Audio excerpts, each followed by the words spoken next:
berdiri. Mari kita bersatu dalam doa. Tuhan Yesus Allah, kami berkata dalam kerajaan surga, terima kasih Tuhan, terima kasih Bapa.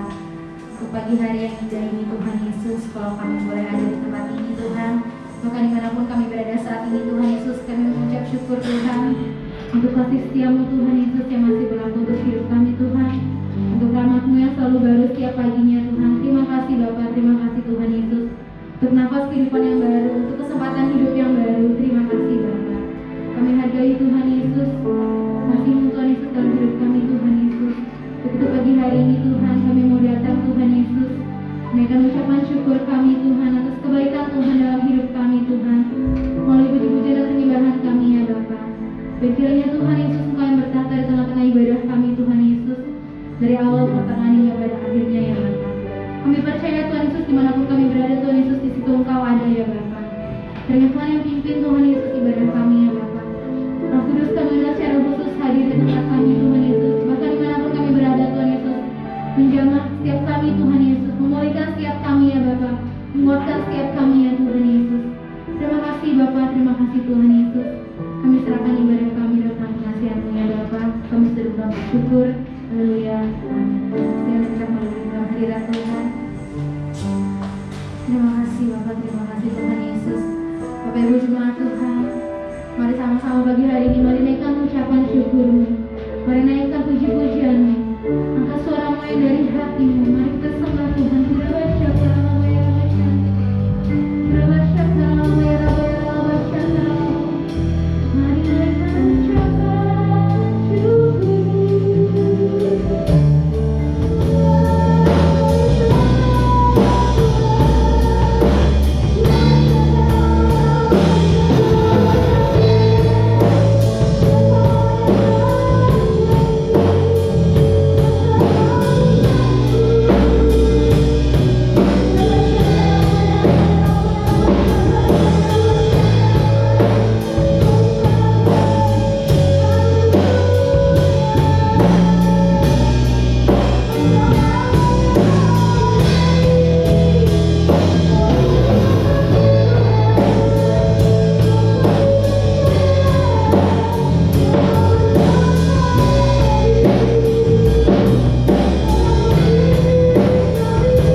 Berapa banyak yang percaya?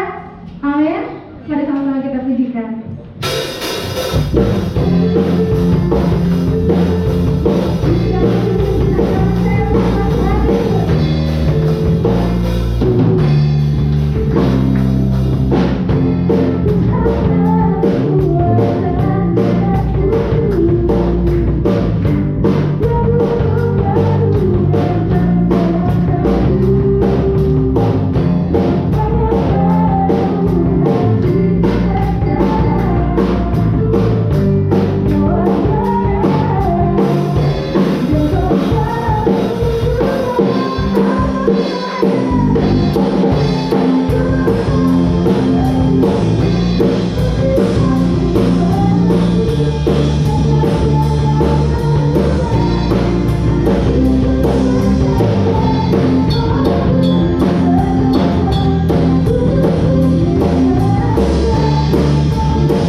Shalom saudara, dalam edisi Voice of Pentecost kali ini, kita akan membahas mengenai kekuatan bukan ketakutan. Dalam penelitian Northwestern Medicine mengidentifikasi bahwa amigdala merupakan bagian otak yang sangat berperan dalam proses ketakutan. Saat seseorang dihadapkan rasa takut, amigdala akan membangunkan sistem saraf di otak kita untuk memberi respon fight or flight. Respon inilah yang membuat kita waspada terhadap ancaman, di mana kita akan bersiap melawan bahaya yang membuat ketakutan atau melarikan diri dari ancaman tersebut. Dengan kata lain, paparan ketakutan sangat penting untuk mengembangkan daya tahan kita yang memungkinkan kita mampu mengatasi situasi yang tidak terduga. Pandemi COVID-19 adalah situasi yang penuh dengan ketidakpastian, sehingga tidak heran jika kita akan menemukan kesulitan melewati masa-masa ini. Tapi ingat, segala sesuatu yang terjadi di dunia ini pasti atas seizin Tuhan. Tuhan mempunyai rencana bagi setiap orang yang berserah kepadanya, dan Ia tidak akan membiarkan umatnya binasa. Ia menguji setiap umatnya dengan peristiwa untuk membangun dan membentuk kerohanian setiap kita. Sebagai orang percaya, seharusnya kita mampu mengendalikan rasa takut, bukan malah dikuasai oleh ketakutan. Pertanyaannya sekarang, bagaimana setiap orang percaya dapat menang dari ketakutan dan menjadikannya kekuatan? Yang pertama, alihkan pandangan dari masalah kepada Tuhan. Matius 8 ayat 25-26 berkata, "Maka datanglah murid-muridnya membangunkan dia, katanya, 'Tuhan, tolonglah, kita binasa.' Ia berkata kepada mereka, 'Mengapa kamu takut, kamu yang kurang percaya?' Lalu bangunlah Yesus menghardik angin dan danau itu. Maka danau itu menjadi teduh sekali." Kebanyakan dari mereka yang berada di dalam perahu ini adalah nelayan dan sudah terbiasa dengan situasi ombak maupun badai yang bisa datang kapanpun. Namun, angin ribut kala itu pasti sangatlah ekstrim, sehingga mereka menjadi sangat ketakutan dan berpikir bahwa mereka akan binasa. Hebatnya, Yesus dapat tidur di tengah-tengah angin ribut yang mengerikan seperti itu. Inilah yang seharusnya terjadi pada kita yang telah menjadi murid Yesus. Meskipun persoalan besar datang menderu, kita bisa tetap tenang dan tidak menjadi panik. Perlu diingat bahwa bukan apa yang masalah bisa perbuat terhadap kita, tapi apa yang Tuhan bisa lakukan atas kita. Tuhan Yesus juga mengalami rasa takut ketika ia berdoa di Taman Getsemani. Namun di dalam ketakutannya, ia tetap memandang kepada Bapa. Demikian juga seharusnya kita. Jika kita melihat ada seseorang yang sepertinya tidak takut apa-apa, mungkin orang itu bukannya tidak takut, tetapi dia sudah berhasil mengalahkan rasa takutnya. Yang kedua, tetap dalam hadirat Tuhan. Dalam Markus 6 ayat 49 sampai dengan 50 menceritakan, suatu malam para murid diguncang rasa takut setelah Yesus mengadakan mukjizat dengan memberi makan kepada lebih dari 5.000 orang. Tuhan meminta para murid berangkat terlebih dahulu ke Betsaida supaya dia dapat berdoa sendirian. Sepanjang malam itu, ketika para murid sedang bersusah payah mendayung melawan angin sakal, tiba-tiba mereka melihat Yesus berjalan di atas air. Para murid menjadi sangat ketakutan dan bahkan mengira Yesus adalah hantu.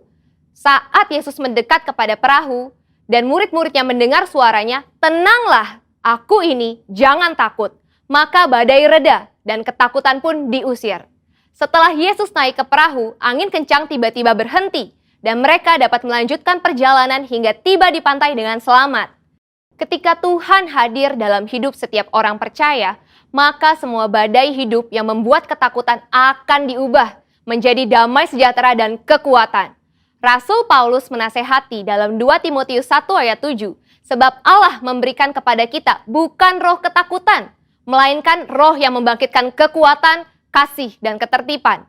Dari ayat ini, kita belajar bahwa Roh Kudus memberikan kita damai sejahtera dan mengusir roh ketakutan di dalam setiap orang percaya yang tetap tinggal di dalam hadirat Tuhan.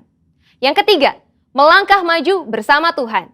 Pemazmur menulis, Tuhan menetapkan langkah-langkah orang yang hidupnya berkenan kepadanya.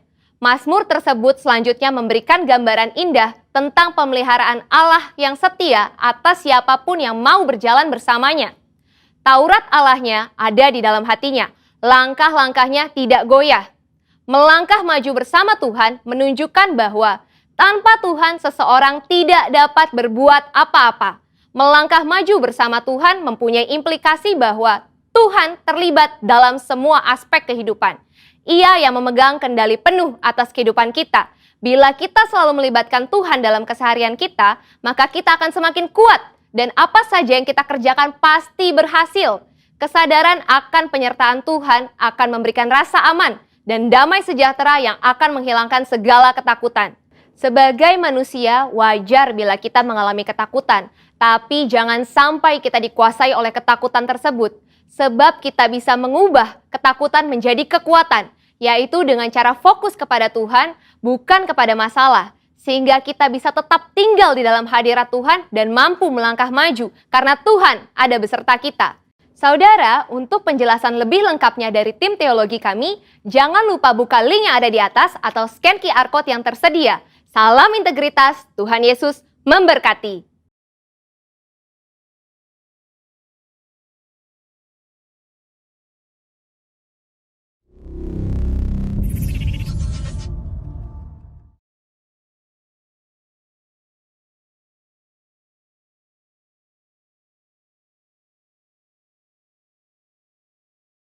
Bapak Ibu Saudara, sekarang kita sama-sama bangkit berdiri, kita akan mendeklarasikan Pentakosta ketiga.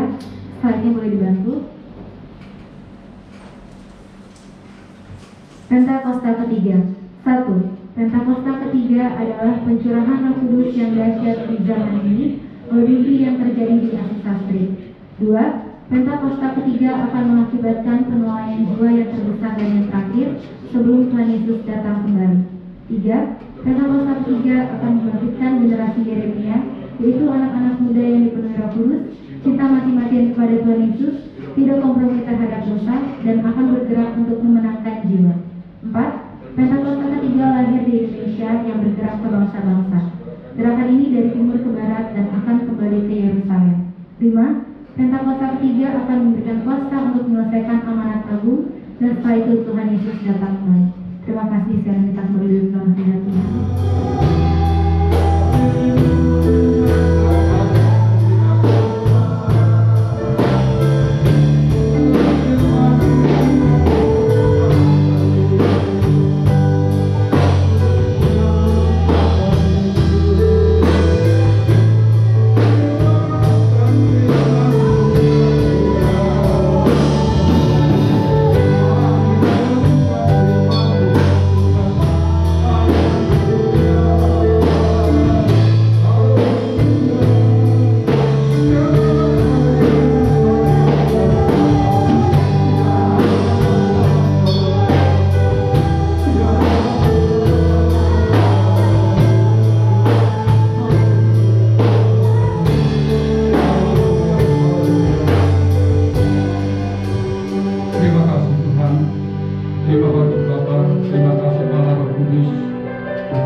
Terima kasih Bapa, terima kasih Yesus.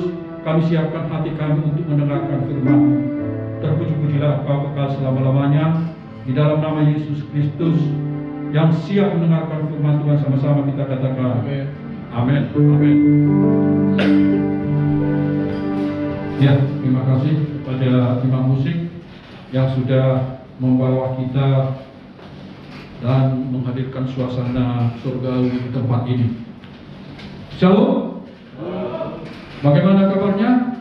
Masih tetap bersemangat? Orang-orang yang bersemangat itu senyumnya akan kelihatan manis. Coba senyum. Senyumnya nggak usah dibuka maskernya ya. Senyum aja. Ya. Kita akan mendengarkan firman Tuhan dan kita akan masuk di dalam pemberitaan firman Tuhan. Mari kita buka Alkitab kita.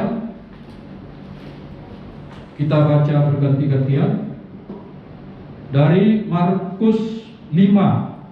Dari Markus 5 ayat 25 sampai ayatnya yang ke-34. Ya, yang ganjil saya, Bapak Ibu, Saudara yang genap ya. Perikopnya adalah Yesus membangkitkan anak Yairus dan menyembuhkan seorang perempuan yang sakit pendarahan. Ayat yang 25. Adalah di situ seorang perempuan yang sudah 12 tahun lamanya menderita pendarahan. Ia berulang-ulang diobati oleh berbagai tabib sehingga telah dihabiskannya semua yang ada padanya, namun sama sekali tidak ada faedahnya. Malah sebaliknya, keadaannya makin memburuk. 27.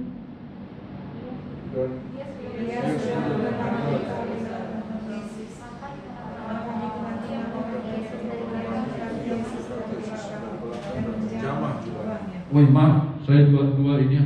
Saya borong dua ya, saking semangatnya gitu. Oke, ya saya 28 lagi.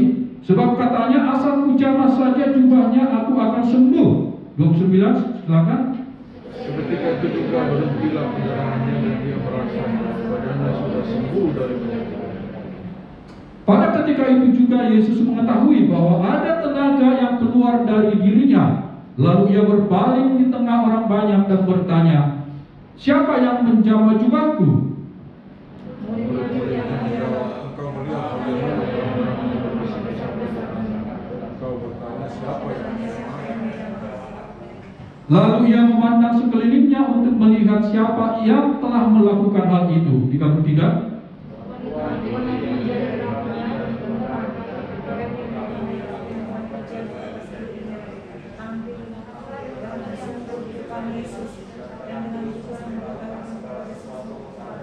Ya, sama-sama 34. Maka katanya kepada perempuan itu, "Hai anakku, imanmu telah menyelamatkan engkau. Pergilah dengan selamat dan sembuhlah dari penyakitnya." Luar biasa. Saudara yang kekasih di dalam nama Tuhan Yesus Kristus, kita bisa melihat bahwa firman ini sangat relevan dengan keadaan pada saat ini.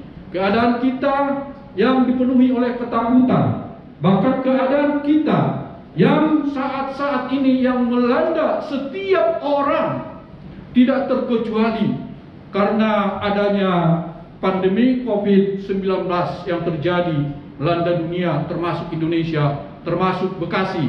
Bahkan di tempat kita masing-masing, terutama saat-saat ini yang semakin berkembang COVID-19 ini semakin merebak.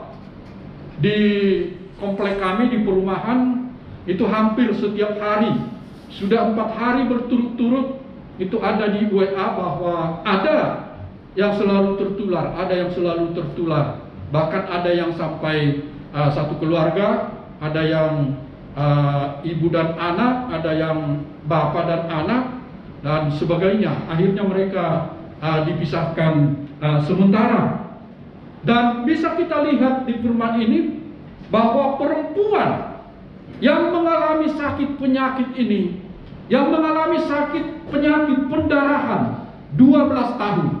Ya mungkin kalau kita laki-laki tidak bisa merasakan secara persis, tapi mungkin melihat kalau orang yang kita kasihi, perempuan mengalami sakit pendarahan, pasti mereka bisa mengalami betapa putus asanya mereka, betapa mereka tertekan,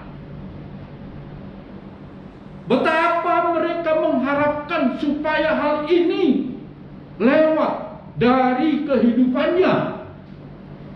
Itulah yang mereka rasakan. Dan kita terbatas, saudaraku. Ketika semua usaha sudah dilakukan selalu gagal. Bahkan dikatakan 12 tahun. 12 tahun bukan waktu yang sedikit. 12 tahun bukan waktu yang bisa dihitung dengan jari. Jangankan 12 tahun. 1 bulan aja wanita pendarahan itu akan sangat menyiksa kehidupannya. Bahkan tidak jarang oleh karena sakit penyakit, oleh karena kesusahan hidup, tidak jarang orang tidak tahan karena sudah menganggap kegagalan di dalam hidupnya. Tidak jarang mereka akan mengambil jalan pintas, yaitu bunuh diri.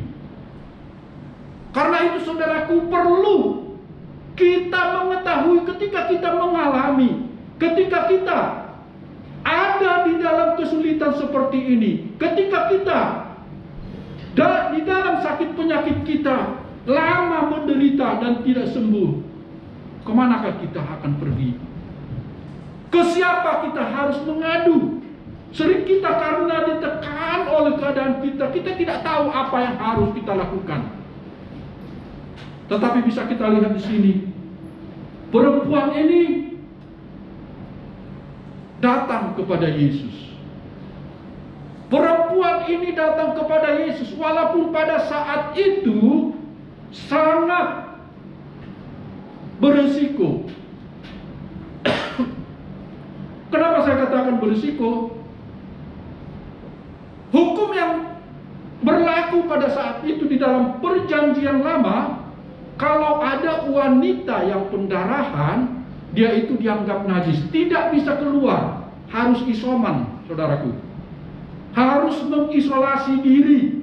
Karena apa? ketika dia kontak dengan orang lain, maka orang yang kontak dengan dia berintegrasi dengan dia, yang menjabat dia, maka itu akan menjadi najis. Jadi wanita yang mengalami pendarahan di dalam hukum perjanjian lama dikatakan najis, karena itu harus mengisolasi diri di rumah. Nah, tetapi kita bisa melihat wanita ini karena sudah melakukan segala upaya, karena sudah berobat ke berbagai tabib, tetapi tidak sembuh. Bahkan dikatakan di dalam firman ini, segala sesuatunya sudah habis. Sudah habis. Dia menghabiskan seluruh hartanya, berobat ke tabib yang lain, tetapi bukan sembuh yang dia dapatkan. Tetapi dikatakan di sini, maka dia sehingga dihabiskannya, namun sama sekali tidak ada bedanya, malah sebaliknya keadaannya makin memburuk. Nah, itu yang dia alami. Jadi wajar, saudaraku. Karena apa? Hukum pada saat itu orang yang melanggar hukum pada saat itu, maka dia akan dirajam oleh batu. Ketika ketahuan dia keluar, halayak ramai melihat, maka dia akan dirajam batu. Hukumannya hukuman mati. Nah, tetapi mungkin dia berpikir, wanita ini, ya sudahlah, daripada saya mati dirajam batu, daripada saya mati oleh sakit penyakit, lebih baik saya dirajam batu ketika saya datang kepada Tuhan Yesus. Itu yang ada di dalam pikirannya, di dalam benaknya, saudaraku. Jadi walaupun ada bahaya yang mengancam, dia tetap datang kepada Yesus. Itu yang pertama. Kedua, dia mengalami kesulitan untuk datang kepada Yesus. Kalau kita baca di ayat sebelumnya, di ayat 24, lalu pergilah Yesus dengan orang itu, orang banyak berbondong-bondong mengikuti dia dan berdesak-desakan di dekatnya. Berdesak-desakan artinya dia dikelilingi banyak orang. Tentu biasanya kalau kerumunan seperti itu kebanyakan adalah kaum lelaki, kaum pria. Nah, bagaimana seorang wanita, seorang perempuan yang sakit lagi, tentu kalau sudah 12 tahun pendarahan, tubuhnya akan lemah. Tubuhnya akan lemah sehingga dia akan kesulitan, tenaganya sudah pasti akan berkurang. Tetapi karena keinginannya, kerinduannya untuk mendapatkan Tuhan Yesus, dia usahakan kesulitan yang dia alami, dia robos. Orang banyak yang menghalangi dia untuk melihat Tuhan Yesus, untuk datang kepada Tuhan Yesus. Dia tidak pedulikan lagi, asal dia bertemu dengan Tuhan Yesus. Itu yang dia lakukan, saudara. Nah, terkadang di dalam kehidupan kita, untuk datang kepada Tuhan, banyak hambatan, banyak rintangan yang kita alami. Dan itu sering membuat kita jadi malas. Jadi mengurungkan niat kita untuk datang kepada Tuhan. Ya, mungkin hobi kita, mungkin harta kita bisa jadi, mungkin bisnis kita, sehingga kita lebih mengutamakan bisnis kita atau harta kita ataupun hobi kita daripada kita datang kepada Tuhan. Tetapi wanita ini menjadi teladan, menjadi contoh bagi kita. Di dalam penderitaannya, di dalam kesakitannya, di dalam bahaya yang mengancam dia, karena pada saat itu ada larangan untuk menyentuh orang-orang yang najis, untuk menyentuh orang lain, untuk datang keluar. Kalau ketahuan, taruhannya adalah nyawa, dia akan dirajam. Tetapi dia tidak pedulikan, saudaraku. Dia datang kepada Tuhan. Seorang wanita yang lemah, yang sakit, di mana banyak hambatan, tetapi dia datang. Dia usahakan untuk datang kepada Tuhan. Kenapa? Kenapa dia datang kepada Tuhan? Kenapa dia bela-bela? Karena bisa kita lihat bahwa sebelumnya sudah didengarkan. Dia sudah mendengarkan bahwa Tuhan Yesus itu adalah bukan manusia sembarangan, bukan hanya manusia biasa. Dia sudah mendengarkan kabar bahwa Tuhan Yesus itu adalah Tuhan yang luar biasa, yang selalu membuat mujizat, yang bisa menyembuhkan sakit penyakit, Allah yang Maha Kuasa. Itulah yang mendorong dia. Artinya apa? Imannya, dia percaya kepada Tuhan. Kalau kita bisa melihat wanita ini, saya pikir sebelumnya tidak ada diceritakan, tapi saya menduga itu dia bukan pengikut Yesus. Dia bukan pengikut Yesus. Hanya dia dengar kabar, kalau kita baca ya, dikatakan dia mendengar berita-berita tentang Yesus. Maka di tengah orang banyak itu ia mendekati Yesus dari belakang dan menjamah jubahnya. Dia hanya mendengar dan mengetahui Yesus dari berita-berita yang dia dengar. Karena sebelumnya pelayanan Tuhan Yesus luar biasa. Di mana Yesus ada, di situ ada berbondong-bondong orang datang. Orang yang sakit, orang yang lemah, orang yang buta, bahkan orang yang tuli. Itu semua disembuhkan oleh Tuhan Yesus yang pertama. Kemudian orang yang kerasukan setan. Nah, dia hanya mendengarkan, saudara, dia hanya mendengar berita itu. Dia belum percaya kepada Tuhan Yesus. Dia belum, tetapi hanya mendengarkan berita itu. Nah, ini menjadi suatu pemicu bagi kita juga, hanya dengan mendengarkan berita. Kalau kita bukan hanya mendengarkan berita saja, bahkan kita sudah sering membaca firman Tuhan, kita sudah sering beribadah, memuji dan memuliakan Tuhan, dan kita sudah percaya kepada Tuhan. Nah, tetapi terkadang di dalam kehidupan kita, di dalam keadaan kita yang terdesak, di dalam keadaan kita yang banyak mengalami tekanan, banyak mengalami sakit penyakit mungkin, seringkali kita tidak datang kepada Yesus. Kita datang kepada orang, manusia. Kita datang kepada dokter langsung, bukan mengutamakan datang kepada Yesus. Saya mau mengatakan di sini bahwa dokter juga memang dipakai oleh Tuhan untuk menyembuhkan sakit penyakit. Tetapi yang sering kita lakukan ketika kita, anak kita atau saudara kita yang sakit, orang lain yang sakit, biasanya yang terlintas pertama apa? Dokter, bukan Tuhan. Padahal kita orang percaya. Nah, tetapi di sini bisa kita lihat perempuan ini yang belum percaya, hanya mendengarkan tentang Yesus. Dia datang, dia percaya sebelumnya kepada Tuhan Yesus. Dan apa yang terjadi? Kemudian ia mendekat Yesus dari belakang dan ia menjamah jubahnya, sebab katanya, asal ku jamah saja jubahnya, aku akan sembuh. Luar biasa. Luar biasa imannya. Luar biasa kepercayaannya kepada Tuhan. Asal ku jamah saja.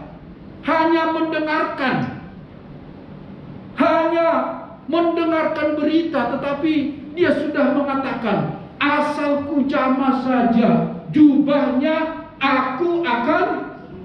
Katakan, asal ku jamah saja jubahnya. Ini menunjukkan apa? Ini menunjukkan betapa imannya luar biasa. Hanya menjamah jubahnya. Benar. Karena apa? Kalau kita baca di dalam Injil, masalah jamah ya. Jadi ini semuanya bukan suatu kebetulan. Tetapi kita melihat ya, bahwa Tuhan Yesus menjamah dan orang juga menjamah Tuhan Yesus.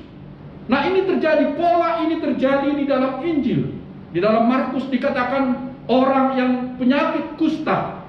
Orang yang penyakit kusta itu berteriak mengatakan supaya dia menjamah Tuhan Yesus. Kemudian orang banyak yang berbondong-bondong datang kepada Tuhan. Dikatakan dia menjamah Tuhan Yesus sehingga mereka sembuh. Jadi kuasa Tuhan Yesus, jamahan Tuhan Yesus sungguh ajaib di dalam kehidupan kita. Makanya orang biasanya dikatakan, ada juga lagu pujian yang mengatakan jamah hatiku. hati kita dijamah oleh Tuhan. Karena apa? Karena Tuhan melalui jamahannya, melalui kita kontak dengan Tuhan, melalui persekutuan dengan Tuhan, ada kasih yang kita alami. Ada kasih, sehingga kasih Tuhan yang melingkupi kita. Nah, itu yang terjadi. Asal ku jamah saja jubahnya, aku akan sembuh. Nah, apa makna dari perkataan ini? Nah, makna dari perkataan ini adalah bahwa Yesus berkuasa. Yesus berkuasa atas kita. Ketika kita percaya kepadanya, ketika kita beriman, menyatakan iman kita, asal ku jamah saja jubahnya, artinya asal aku kontak dengan Tuhan, ada berhubungan dengan Tuhan, ada kasih, ada kuasa yang akan kita rasakan. Dan itu diimani oleh perempuan ini. Sehingga bisa kita lihat ketika dia menjamah jubahnya, maka kesembuhan terjadi. Pendarahannya pada saat itu juga terjadi. Ketika dia datang kepada Tuhan menjamah jubahnya, maka kesembuhan terjadi di dalam hidupnya. Ketika kita datang kepada Tuhan, ketika kita dijamah oleh Tuhan, maka segala persoalan masalah kita, segala sakit penyakit yang ada di dalam tubuh kita, itu akan sembuh. Mujizat terjadi ketika kita ada persekutuan dengan Tuhan Yesus. Karena itu saudaraku, mari di saat-saat kesulitan yang kita hadapi, saya tidak tahu apa kesulitanmu, tapi yang satu yang saya tahu saat-saat ini, bahwa kita dilanda ketakutan. Kita dilanda ketakutan. Oleh karena apa? Oleh karena seakan-akan kita berdaya. Memang kita tidak berdaya tanpa Tuhan. Karena itu saat-saat ini kita memerlukan jamahan Tuhan. Kita memerlukan tuntunan Tuhan kepada kita. Karena apa? Karena tanpa Tuhan kita tidak dapat berbuat apa-apa. Itu yang pertama, bahwa jika aku menjamah jubahnya saja, maka aku akan sembuh. Menyatakan bahwa dia beriman, dia percaya sepenuhnya kepada Tuhan, dia mempercayakan hidupnya kepada Tuhan sendiri, sehingga sakit penyakitnya sembuh. Kemudian yang kedua, apa yang dimaksudkan makna dari asal ku jamah saja jubahnya aku akan sembuh? Kita bisa melihat dia percaya sepenuhnya hati kepada kuasa Tuhan Yesus, bahwa Tuhan Yesus berkuasa atas hidupnya. Dan bisa kita lihat di sini bahwa dia merendahkan diri ketika dia ditegur oleh Tuhan Yesus, dikatakan oleh Tuhan, ada kuasa, ada tenaga yang keluar dari tubuhku, ada tenaga yang keluar dari diriku. Maka perempuan itu tersungkur karena dia sudah kedapat. Kenapa dia tersungkur? Pertama, kalau saya lihat di sini, dia tersungkur karena takut. Waduh, saya sudah ketahuan. Wah, mati saya. Nah, itu mungkin yang ada di dalam pikirannya. Saya sudah ketahuan, saya akan dihukumi oleh orang banyak. Saya akan dihukum, saya akan dirajam. Mungkin itu yang ada di dalam benaknya. Nah, tetapi luar biasa. Luar biasa, saudara. Jawaban dari Tuhan apa? Dikatakan di sini, ketika dia sudah sembuh, kemudian maka katanya kepada perempuan itu, hai anakku, imanmu telah menyelamatkan engkau. Pergilah dengan selamat dan sembuhlah dari sakit penyakitmu.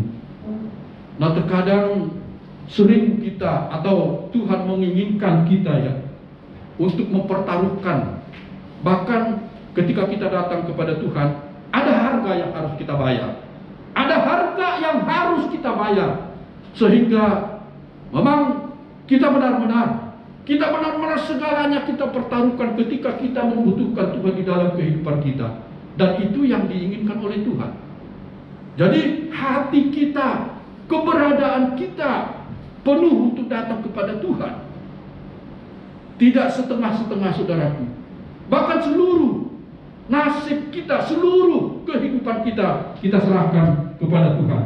Nah, perempuan itu memiliki iman percaya kepada Yesus, bahwa Yesus sanggup berbuat sesuatu, berharap akan kesembuhan dari Yesus. Dan hal itulah yang mendorong dia untuk memberanikan diri menjamah Tuhan Yesus. Dan akhirnya sembuh. Saudara, kalau pada saat-saat ini mungkin kita masih setengah-setengah hati untuk datang kepada Tuhan, belum percaya sepenuhnya, belum mempertaruhkan segala sesuatunya untuk Tuhan, maka ini saatnya, mari dengan serius, dengan sungguh-sungguh, dengan tekad yang bulat, kita harus datang kepada Tuhan.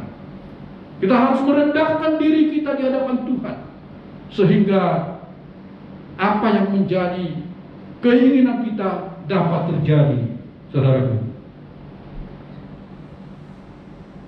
Dan kemudian kepercayaannya ini, imannya adalah iman yang hidup.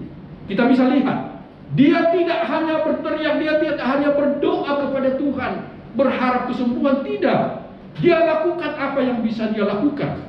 Segala kesulitan, segala hambatan yang terjadi di dalam hidupnya, bahkan risiko yang akan menimpa dia, itu dia tanggung. Artinya apa? Iman dia bukan hanya percaya tok. Imannya, iman percayanya sendiri bukan hanya di dalam doa-doanya, tetapi dia mempunyai iman, dia berdoa, berharap, dan dilakukan apa yang bisa dilakukannya. Inilah iman yang hidup. Karena iman tanpa perbuatan adalah mati. Jadi saudara, kita tidak cukup hanya berdoa, hanya percaya kepada Tuhan, tetapi kita lakukan apa yang bisa kita lakukan, apa yang menjadi bagian kita. Bila perlu, usaha yang keras untuk datang kepada Tuhan. Seperti kehidupan kita sehari-hari, di dalam mencari nafkah pasti kita bekerja keras. Demikian juga kalau kita mau datang kepada Tuhan dengan usaha yang maksimal, dengan kerja keras, itu yang harus kita lakukan untuk datang kepada Tuhan. Itu menunjukkan iman kita hidup, iman percaya kita, dan iman yang demikianlah yang diinginkan Tuhan, yang diinginkan Yesus di dalam hidup kita. Amin, saudaraku. Sebagai penutup, Tuhan Yesus yang menyentuh dan disentuh itu lebih dari sekedar manusia. Dia adalah Tuhan dan segala masalah kita, Tuhan dari sakit penyakit kita. Dia Allah yang maha kuasa, yang berkuasa akan kehidupan kita. Mari saudaraku, kita andalkan Dia, datang kepadanya dan berserah kepadanya saja. Pertanyaannya, sudahkah kita datang kepadanya dan tersungkur memohon pertolongannya? Atau malah kita datang ke tempat yang lain? Kalau kata malah kita mengandalkan orang, mengandalkan pikiran kita, mengandalkan harta kita, mengandalkan kemampuan kita, sehingga Tuhan Allah yang maha kuasa yang sudah menebus kita tersingkir dari kehidupan kita. Saudara jawab sendiri. Sekali lagi, asal ku jamah saja jubahnya, aku akan sembuh. Nah, sebagai penutup, saya akan menceritakan kesaksian. Artinya istri saya, yang dialami oleh istri saya, ada mirip-miripnya dengan apa yang dialami oleh wanita ini.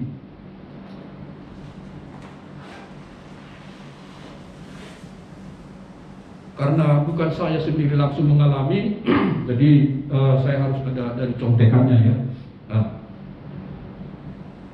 Nah, mungkin bagi para pengerja sudah mengetahui, istri saya baru dioperasi, dioperasi tiroid. Nah, sebenarnya tiroidnya ini sudah dialami sudah 13 tahun ya, 13 tahun mengalami tiroid, tapi selama ini tidak ada masalah selama 13 tahun itu, dan kami hampir setiap bulan memang berobat ya, istri saya mengantar berobat ke Mitra Keluarga Kelapa Gading. Nah, di bulan April ya, Maya, di bulan April tahun 2020, nah saya bawa istri saya berobat di sana, kami pergi. Nah ternyata yang selama ini tidak masalah itu ada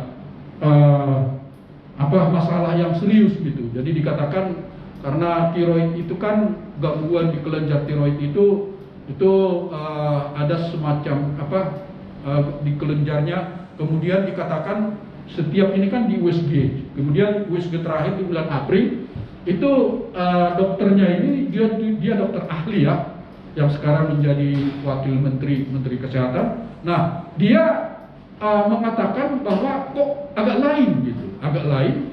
Nah agak lain itu, nah kita sudah, karena istri saya orang kesehatan, dia sudah mengetahui agak lainnya ini kelihatannya.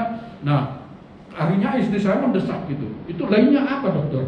Nah akhirnya dikatakan nanti kita akan biopsi gitu ya, karena sebelumnya sudah 2 kali dibiopsi tapi tidak ada apa-apa. Nah kemudian akhirnya biopsi, kemudian karena dikatakan dokter ini lain, maka kami ambil second opinion ya, second opinion supaya mengetahui lebih jelas, sehingga kami berobat ke dokter lain ya di Jakarta juga. Dan kemudian di sana dikatakan bahwa memang benar. Jadi diagnosa daripada dokter ini mengatakan bahwa kelihatannya ada lain semacam kanker gitu ya, kanker ganas gitu. Nah kemudian ya terus terang kami shock mendengar kabar ini, karena yang selama ini baik-baik saja, divonis oleh dokter, didiagnosa bahwa itu kanker ganas. Nah ini membuat kami shock gitu. Akhirnya kami disuruh, bahkan dikatakan dengan pemeriksaan yang lain, bahkan kelihatan disuruh USG, dan USG-nya juga, dan radiologi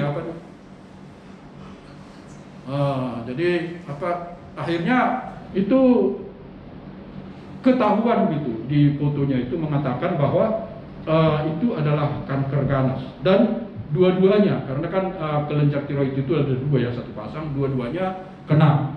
Nah kami shock, istri saya juga sudah nangis seperti itu, dan saya juga tentu merasakan bagaimana kesedihan, ketakutan istri saya.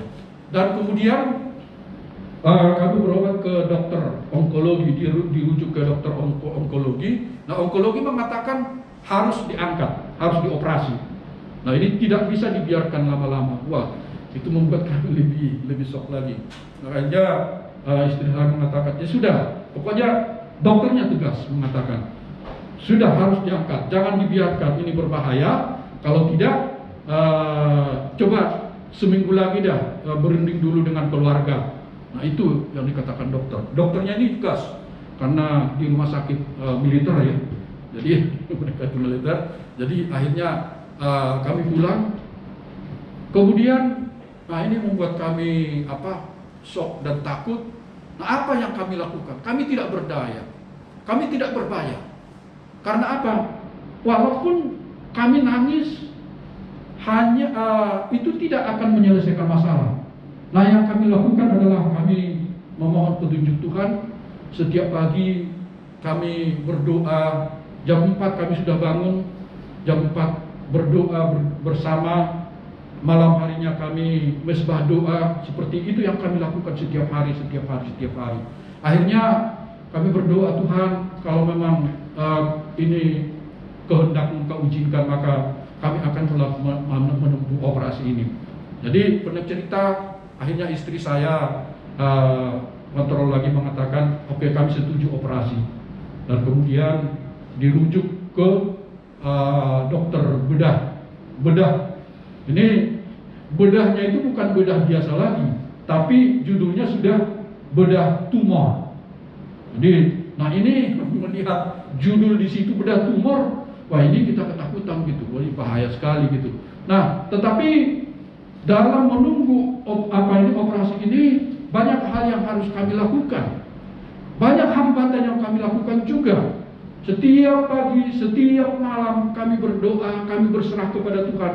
Bahkan sering kami melakukan perjamuan kudus, supaya Tuhanlah yang bertahta atas istri saya, atas sakit penyakit istri saya. Itu yang kami doakan, Dan kemudian kami juga memohon bantuan pertolongan doa kepada termasuk keluarga kami, keluarga Sianturi, keluarga GBI Geraha Harapan, para pengerja, bahkan semua, karena kami berpikir semakin banyak berdoa, maka kuasa Tuhan akan lebih nyata lagi. Itu yang kami percayai.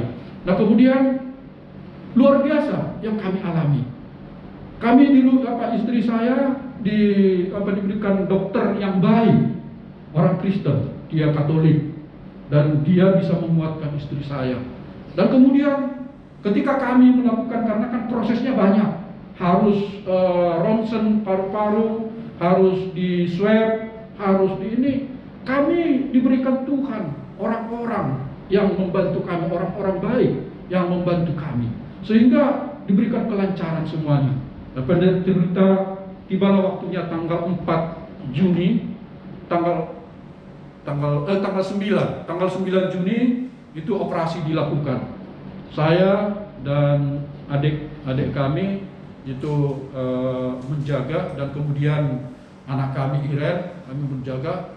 Ya, karena kami mengerti itu kami yang khawatir, dan kami berdoa sampai mengantarkan ke kamar operasi, dan kemudian sampai di situ kami menunggu lama. Itu operasinya sampai, prosesnya itu sampai 3,5 jam. Padahal ada operasi yang hanya 2 jam, dan itu 3,5 jam. Ini membuat kami khawatir. Jadi di ruang tunggu itu kan dipanggil keluarga ini, loh, yang lain sudah dipanggil, kami belum dipanggil. Ini ada apa gitu?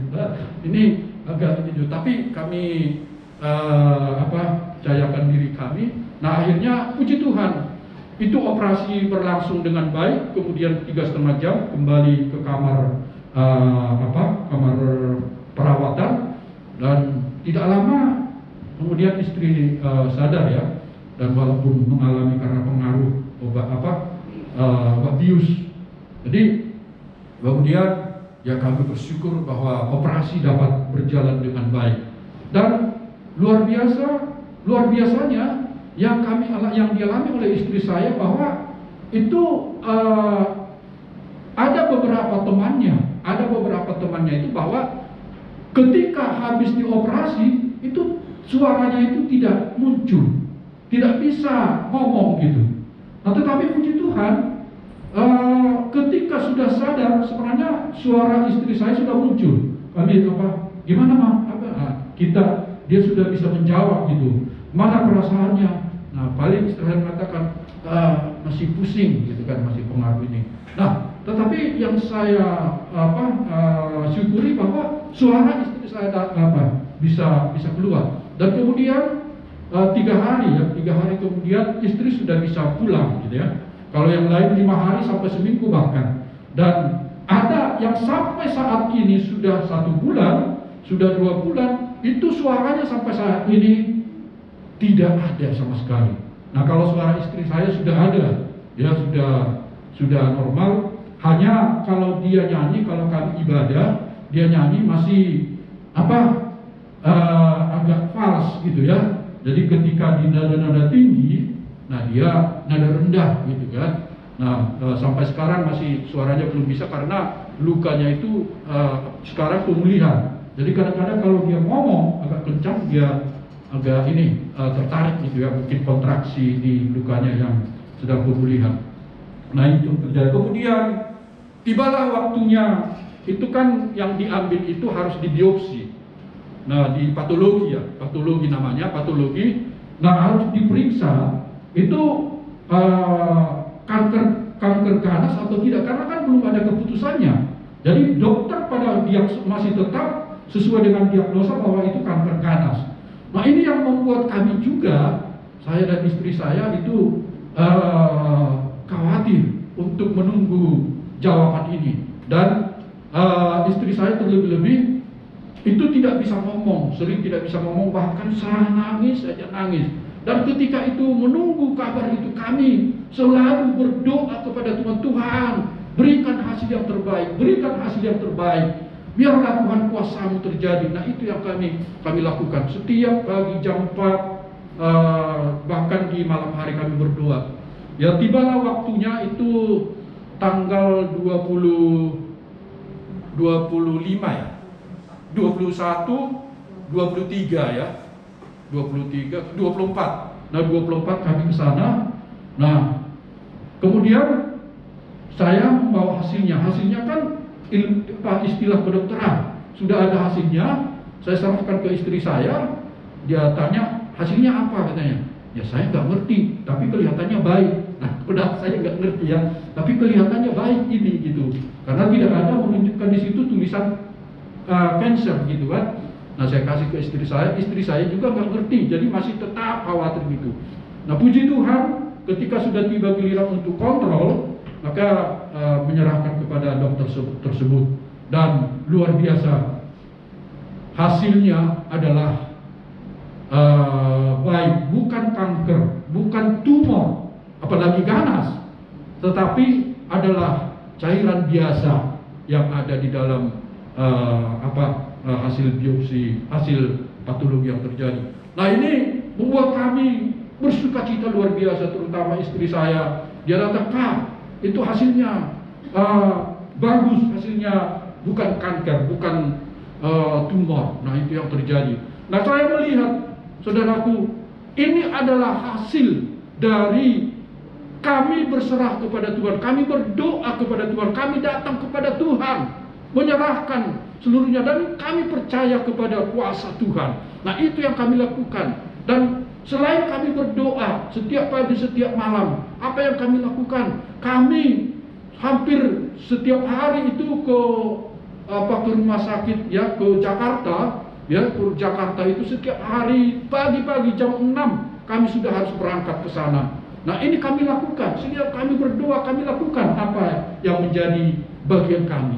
Sehingga puji Tuhan, Tuhan itu baik, dan Tuhan memberikan hasil dan menunjukkan mujizatnya di dalam kehidupan istri saya. Nah, itu kira-kira sebagai penutup, ya luar biasa Tuhan kita. Tuhan Yesus itu punya kuasa, punya otoritas dalam hidup kita. Ketika kita datang kepadanya, ketika kita berdoa memohon pertolongannya, maka Tuhan ajaib. Dia mempunyai kasih yang luar biasa dan memberikan apa yang kita perlukan di dalam kehidupan kita. Demikian kira-kira kesaksian saya. Tuhan Yesus luar biasa. Haleluya. Amin. Ya.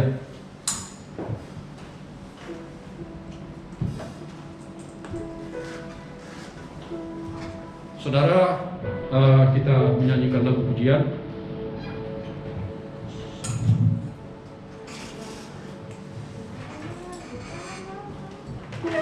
Haleluya, haleluya.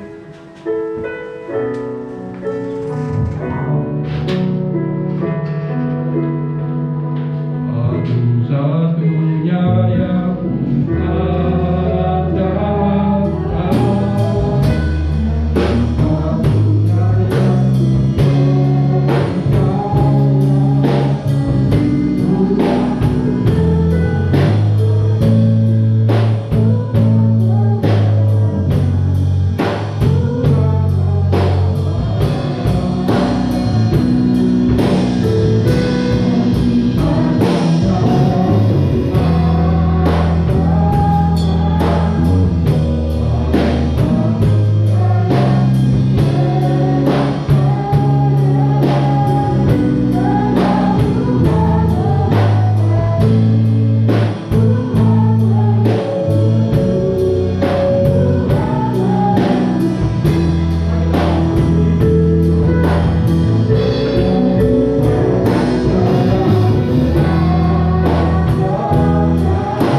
membuktikan Tuhan betapa Engkau Tuhan mengasihi kami, kata Engkau Tuhan Allah yang Maha Kuasa di dalam kehidupan kami ya Tuhan.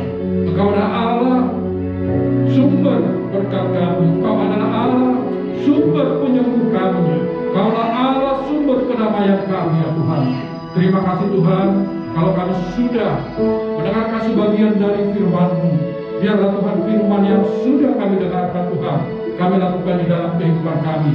Kami percaya sepenuhnya kepada-Mu ya Tuhan, dan kami melakukan bagian kami, sehingga ya Tuhan Yesus, berkat-Mu melimpah bagi kami, berkat kekuatan kesehatan, berkat damai sejahtera ya Tuhan. Bahkan ya Tuhan Yesus, berkat-berkat yang lain Kau berikan kepada kami ya Tuhan. Berkat Tuhan Yesus, oh jemaat-Mu, berkat Tuhan mereka berlimpah-limpah di dalam hidupnya ya Bapa. Terima kasih Tuhan, terima kasih Bapa. Terpuji-pujilah Engkau kekal selama-lamanya. Di dalam nama Tuhan Yesus Kristus, kami telah berdoa dan mengucap syukur. Haleluya. Amin. Tuhan Yesus memberkati.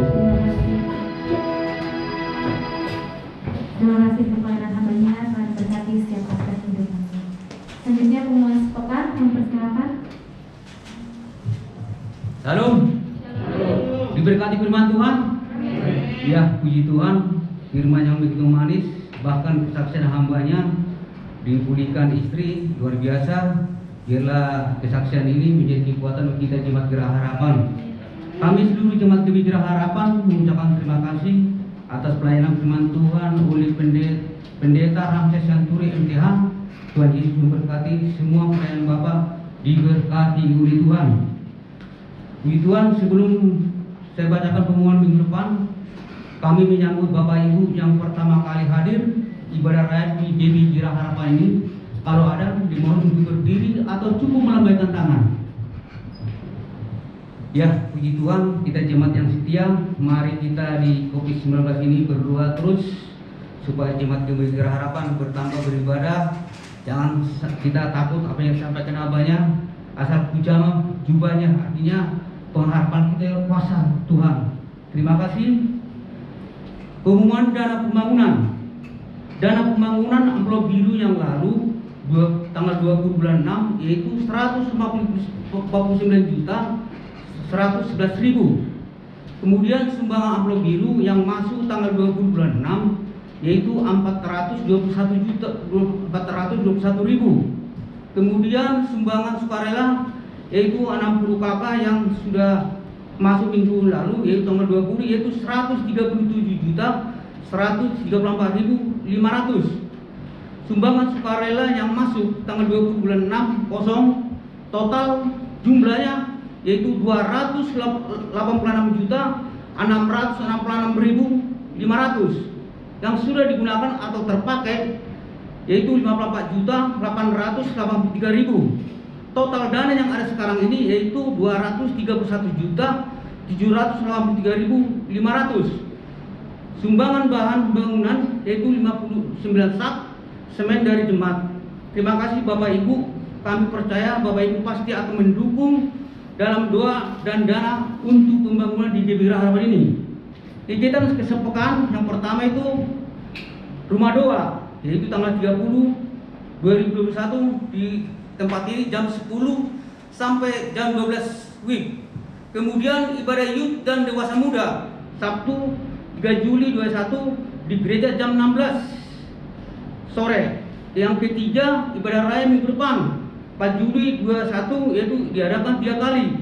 Yang pertama jam 7.30, jam 10 dan jam 17 atau jam 5, dan ibadah sekolah minggu lewat online atau YouTube. Diingatkan minggu depan, minggu pertama ada perjamuan suci dan saatnya untuk mengembalikan milik Tuhan, yaitu perpuluhan agar jemaat mempersiapkan diri. Pengumuman 4 bagi jemaat yang sudah beribadah selama 3 bulan di GBI Gerah Harapan dapat mengajukan pembuatan KKJ sebagai anggota yang tetap di gereja dan wajib menjadi peserta diakonia kedukaan dengan iuran sebesar 10.000 per kakak, karena hanya jemaat yang memiliki KKJ terdaftar dalam diakonia kedukaan yang mendapat paket kedukaan yang diperlukan untuk pengurusan kematian. Pengumuman yang kelima, gembala dan pengerja mengucapkan selamat lahir baru kepada Deborah Esther Metekohi yang sudah dibaptis hari Sabtu di GBI Cibitung. Kiranya menjadi kehidupan yang sungguh-sungguh di dalam Tuhan. Umum yang keenam, untuk melakukan protokol kesehatan dalam ibadah, maka setiap jemaat diwajibkan mencuci tangan sebelum ibadah, menggunakan masker, cek suhu dengan termogan dan physical distancing. Yang ketujuh, demikian info dalam menggunakan COVID-19 pada saat ibadah. Diimbau setelah ibadah selesai agar Bapak Ibu Saudara dapat langsung pulang ke rumah masing-masing. Demikian pengumuman. Tuhan Yesus memberkati. Kita bersatu dalam doa. Bapa dalam surga yang baik, terima kasih Tuhan Yesus buat lawatan dalam ibadah kami yang pertama ini Tuhan. Kami sudah memuji-muji bahkan membesarkan akan nama-Mu. Terlebih-lebih kami telah diberkati oleh firman-Mu Tuhan Yesus. Kami berdoa dan menyerahkan untuk hamba-Nya yang telah Kau pakai menjadi saluran berkat pada pagi hari ini. Kami serahkan hamba-Mu itu dalam kehidupannya Tuhan. Berkati hamba-Mu dipakai dari lebihan, pakai dari lebih dahsyat. Kami menyerahkan Tuhan Yesus atas pergumulannya Tuhan. Kalau saat ini Tuhan, dia menyaksikan akan kebaikan-Mu Tuhan Yesus. Lewat Tuhan istrinya, di mana telah dipulihkan. Kami yakin dan percaya bahwa pemulihan akan terus terjadi atas kehidupannya saat ini. Berkati keluarga besarnya Tuhan Yesus. Kami berdoa dan menyerahkan juga Tuhan sebuah gembala kami yang tidak bersama-sama dengan kami saat ini, Bu Nini, di mana hamba-Mu ini melayani Tuhan. Pakai dia lebihan, pakai dia lebih dahsyat juga Tuhan. Berkati akan keluarga penghidupannya Tuhan Yesus. Bahkan saat ini kami menyerahkan buat setiap orang kudus-Mu Tuhan Yesus. Gembala pembina kami, karayon kami, dan seluruh gembala-gembala cabang ranting yang ada. Berkati dan pakai hamba-Mu lebih dahsyat Tuhan Yesus. Kami juga serahkan untuk bangsa kami ini ke dalam tangan-Mu Tuhan. Engkau tahu Tuhan setiap persoalan masalah di bangsa kami ini. Tapi kami percaya Tuhan ketika kami menyerahkan ke dalam tangan-Mu Tuhan Yesus, Engkau yang akan menyelesaikan setiap persoalan bangsa ini Tuhan. Presiden, wakil presiden Kau berkati Tuhan Yesus. Pemerintah tertinggi sampai terendah sampai di kota Bekasi ini, wali kota bahkan kabupaten, bahkan Tuhan Yesus kecamatan, bahkan kelurahan, sampai RT RW yang ada Tuhan Kau berkati. Kami serahkan Tuhan di kota Bekasi ini ke dalam tangan-Mu yang penuh kasih. Bapa dalam surga, anak-anak-Mu yang telah setia datang Tuhan, kami percaya Bapa, mereka pulang Kau akan buat beda Tuhan. Mereka datang dalam pergumulan mereka, kami percaya Tuhan bahwa saat ini Kau telah memberkati setiap mereka. Mereka datang dengan Tuhan kekurangan mereka, kami percaya Tuhan Engkaulah Tuhan Maha Kaya kami. Engkau memberkati setiap Tuhan anak-anak-Mu. Bahkan mereka Tuhan Yesus dalam sakit penyakit, kami percaya saat ini Tuhan kesembuhan Kau telah nyatakan dan menyembuhkan setiap mereka, sehingga mereka datang dan mereka pulang Kau buat beda Tuhan Yesus. Terima kasih Bapa yang baik. Kami Tuhan berdoa sesuai dengan doa yang telah Kau ajarkan kepada kami. Kami akan berdoa bersama-sama. Bapa kami dalam kerajaan surga, dikuduskanlah nama-Mu, datanglah kerajaan-Mu, jadilah kehendak-Mu di bumi seperti di surga. Berikanlah kami pada hari ini makanan kami secukupnya, dan ampunilah kami segala kesalahan kami, seperti kami juga telah mengampuni orang bersalah pada kami. Dan jangan membawa kami ke dalam pencobaan, tetapi lepaskan kami daripada yang jahat, karena Engkau yang punya kerajaan dan kuasa dan kemuliaan sampai selama-lamanya. Kami akan mempersiapkan hati kami untuk menerima berkat yang disampaikan oleh hamba.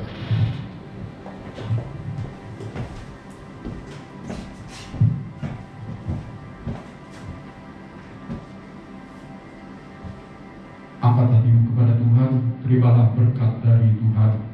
Berkat sukacita, berkat damai sejahtera, berkat yang berlimpah-limpah dari Allah Bapa, cinta kasih Tuhan Yesus Kristus, serta persekutuan yang manis dengan Roh Kudus menyertai engkau mulai pagi hari ini sampai Maranatha, sampai Tuhan Yesus datang untuk yang kedua kalinya menjemput kita di awan-awan yang permai, bahkan sampai selama-lamanya. Yang sudah diberkati Tuhan, sama-sama kita katakan amin. Tuhan Yesus memberkati.